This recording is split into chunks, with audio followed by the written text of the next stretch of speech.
Bismillahirrahmanirrahim. Assalamualaikum warahmatullahi wabarakatuh.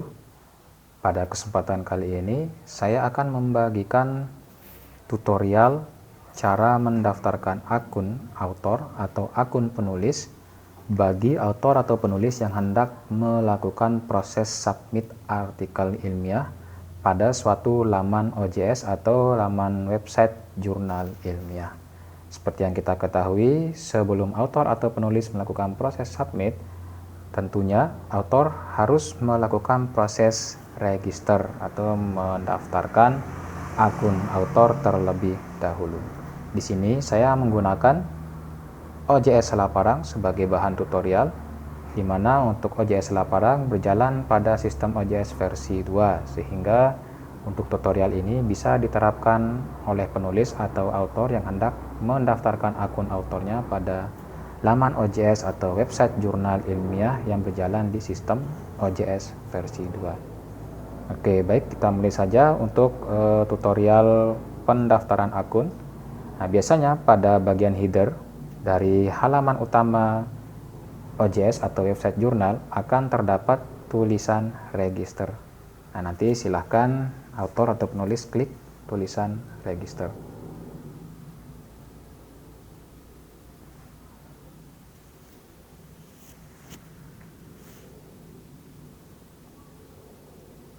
Oke, kita tunggu dulu untuk loadingnya.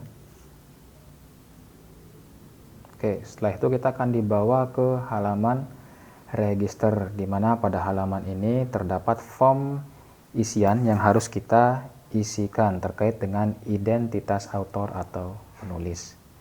Pada form isian terdapat isian yang memiliki tanda bintang.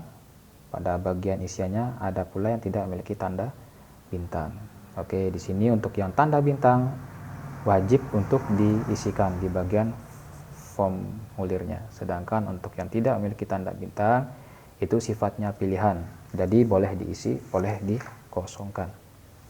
Nah, misalkan di sini untuk yang pertama pada bagian username. Nah, di sini bebas saja autor atau penulis silakan diisikan dengan nama username yang diinginkan. Nah, misalkan di sini saya menggunakan pre-memory sebagai username-nya. Berikutnya kita isikan password.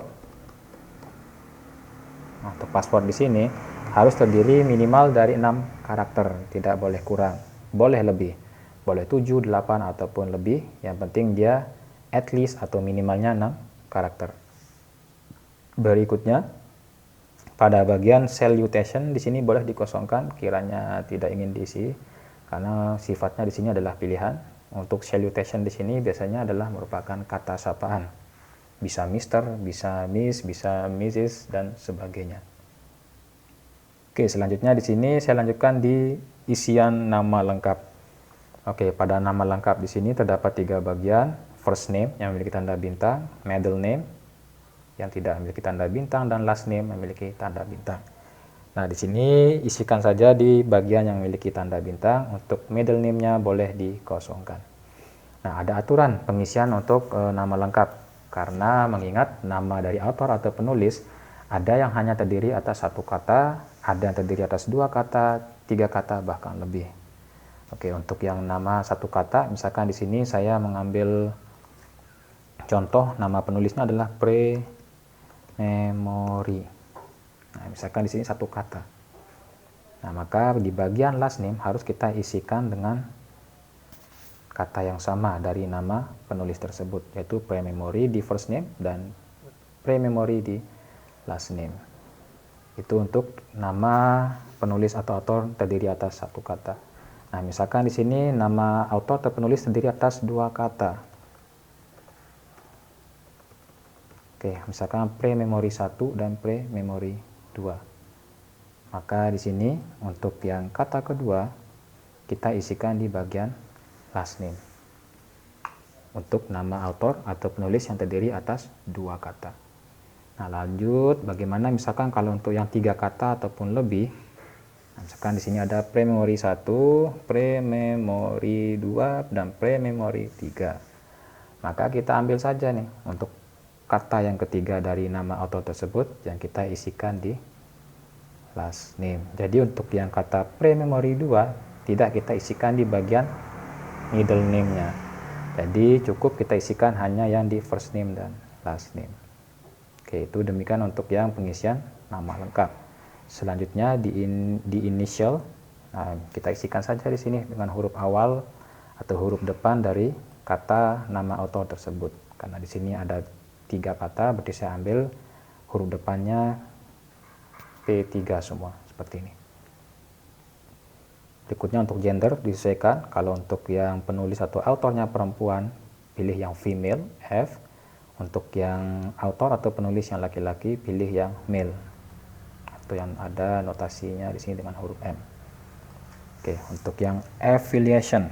Nah, kita isikan di sini dengan nama universitas, nama institusi atau nama lembaga. Nah, di sini saya tuliskan silahkan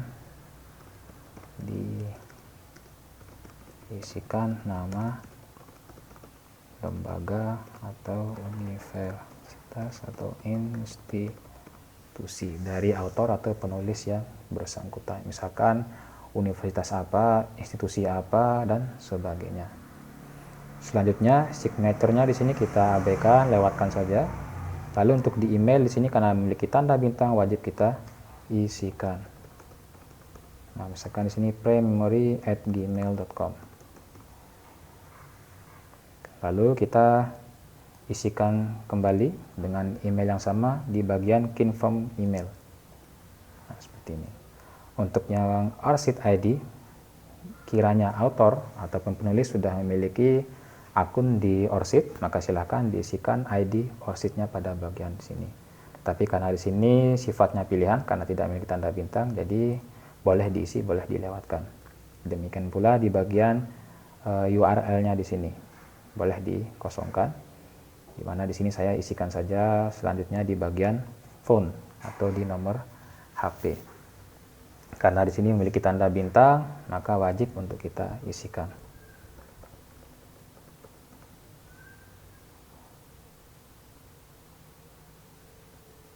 Oke, misalkan seperti ini.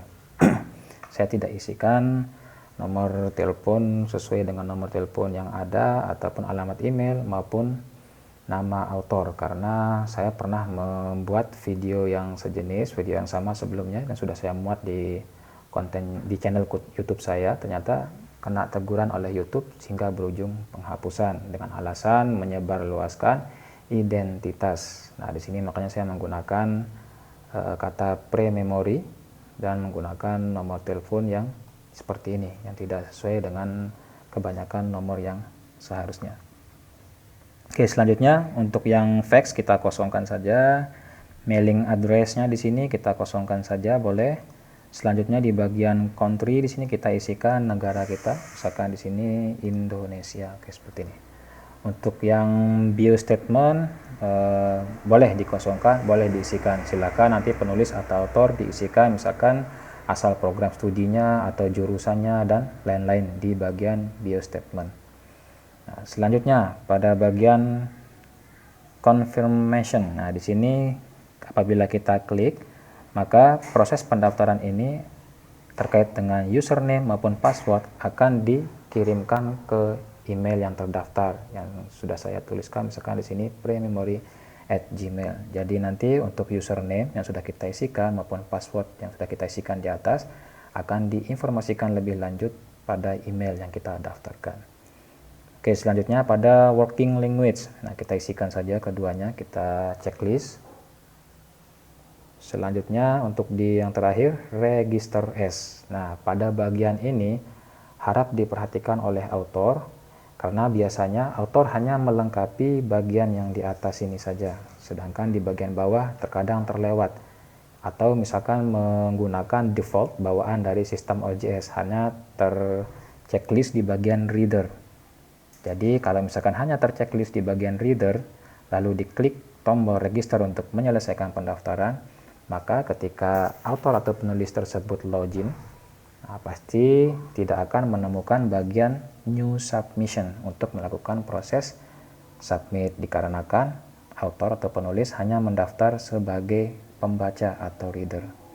Oleh karena itu, kiranya autor atau penulis mendaftar sebagai autor ataupun penulis, maka wajib dicentang list ini di bagian author. Karena di sini sudah dijelaskan able to submit item to the journal. Berbeda halnya dengan di reader, hanya notified by email on publication of an issue of the journal. Jadi kita hanya dinotifikasi lewat email bahwa volume tersebut sudah terbit pada jurnal. Jadi tidak bisa kita lakukan proses submit atau malah memasukkan artikel kita di jurnal yang dituju.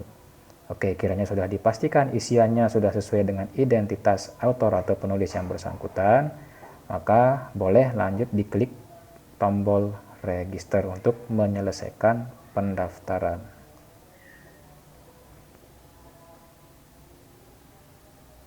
Oke, di sini proses pendaftaran sudah selesai dan di sini sudah secara otomatis login ke laman OJS atau website jurnalnya. Di sini sudah login sebagai akun author. Nah, di sini bisa kita cek you are logged in as pre-memory. Tadi username yang saya daftarkan itu adalah pre-memory.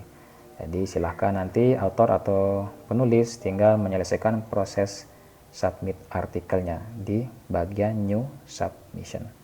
Nah, di sini terdapat muncul tulisan new submission karena kita sudah centang list untuk checklist register as author. Kiranya tadi author atau penulis hanya mencentang list di bagian reader, maka tulisan new submission ini tidak akan muncul. Oke, demikian untuk tutorial kali ini terkait cara mendaftarkan akun author. Semoga bermanfaat. Terima kasih. Assalamualaikum warahmatullahi wabarakatuh.